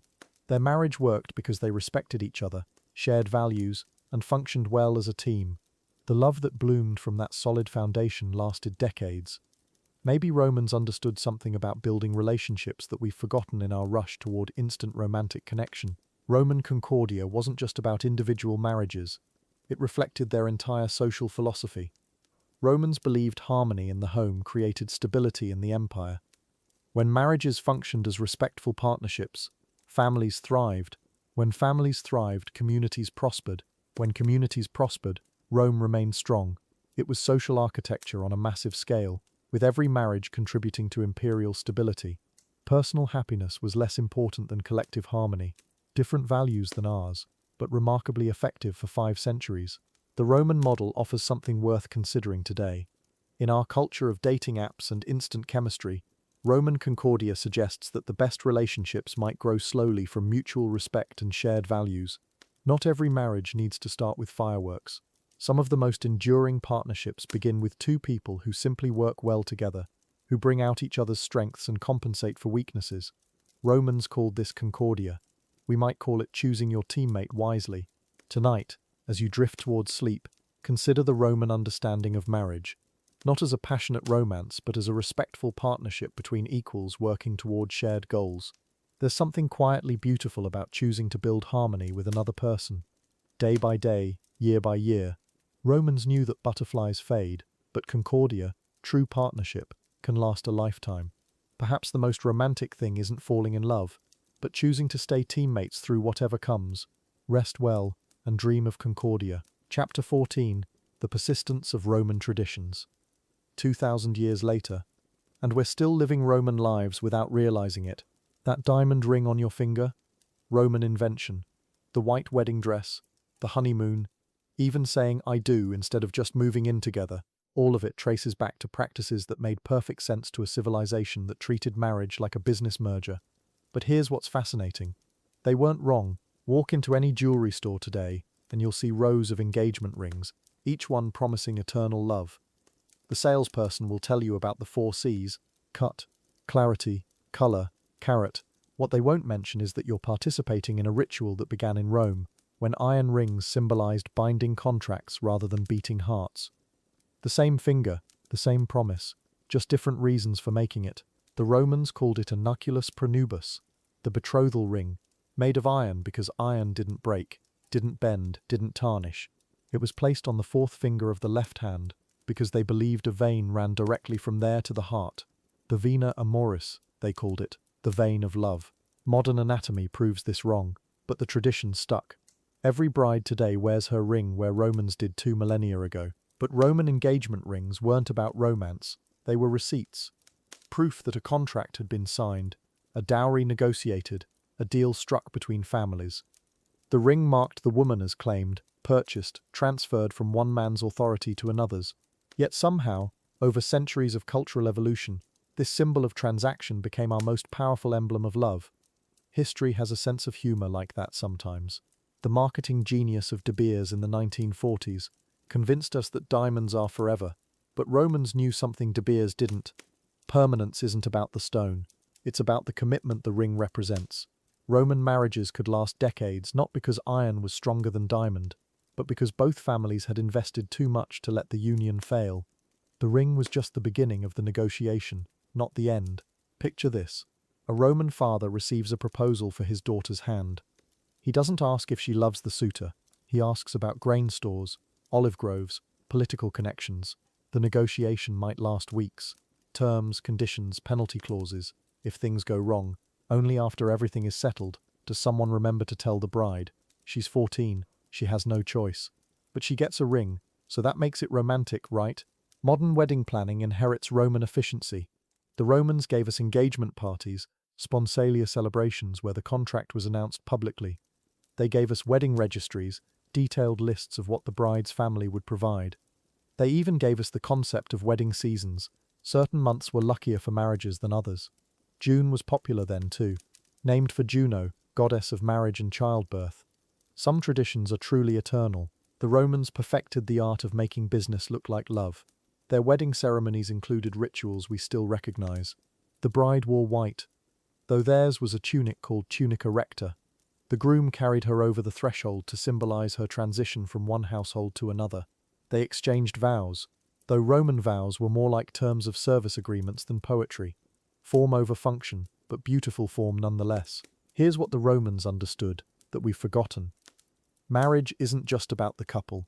It creates networks, alliances, obligations that ripple through entire communities. Roman marriages connected families for generations. A good marriage could elevate a family's status for centuries. A bad one could destroy bloodlines. The individual's happiness mattered, but survival mattered more. They weren't sentimental about it, but they weren't entirely wrong either. Roman divorce was surprisingly modern in some ways. Either party could initiate it by simply declaring the marriage over. No lawyers, no waiting periods, no fault requirements. But the financial entanglements, those lasted forever. Dowries had to be returned, property divided, children assigned to appropriate households. The ring might come off easily, but untangling Roman marriage required accountants. Sound familiar? Some things never change. The persistence of Roman marriage practices reveals something profound about human nature. We need rituals, symbols, ceremonies to mark life's transitions. The Romans gave us the template, the proposal, the ring, the engagement period, the wedding ceremony, even the concept of the honeymoon.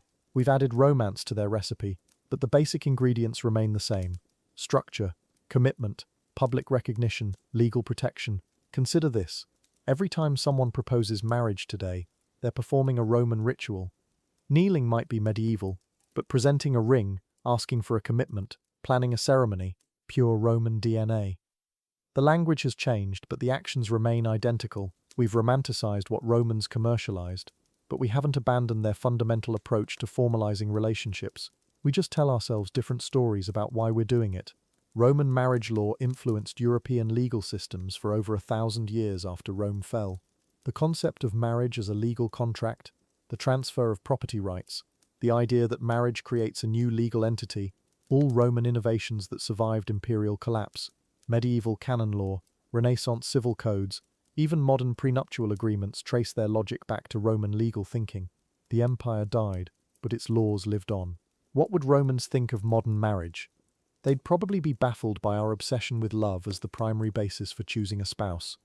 Practical Romans would ask, but what about their family's reputation, their financial stability, their ability to improve your social standing? Love was nice if it happened, but it wasn't the foundation. They built marriages like buildings, foundation first, decoration later. We start with decoration and hope the foundation holds. The ghost of Roman marriage haunts modern divorce court. Property division, custody arrangements, financial support obligations, all concepts the Romans refined over centuries of practice. They understood that marriage creates complex webs of obligation that can't be undone with simple declarations. Modern divorce law looks remarkably similar to Roman divorce law, just with more paperwork and higher legal fees. Progress isn't always progressive. Tonight as you sleep, remember this: every wedding ring carries Roman DNA. Every marriage proposal echoes across 20 centuries of tradition. We've draped ancient practices in modern romance, but underneath the sentiment lies Roman pragmatism. They knew something we sometimes forget. Love alone isn't enough to sustain a marriage. It takes commitment, ceremony, community support, and yes, a ring to remind you of the promises you made. Sweet dreams. Chapter 15. From Roman Marriage to Modern Perspectives. Picture a Roman father in 150 CE, watching a modern proposal video. The confusion on his face would be absolute. A man asking a woman directly. No dowry negotiations, no family contracts. To him, this wouldn't be marriage, it would be madness. Yet here we are, 2,000 years later, believing love conquers all. Both systems worked, both had their wisdom, both had their blind spots. The Roman approach feels almost alien now.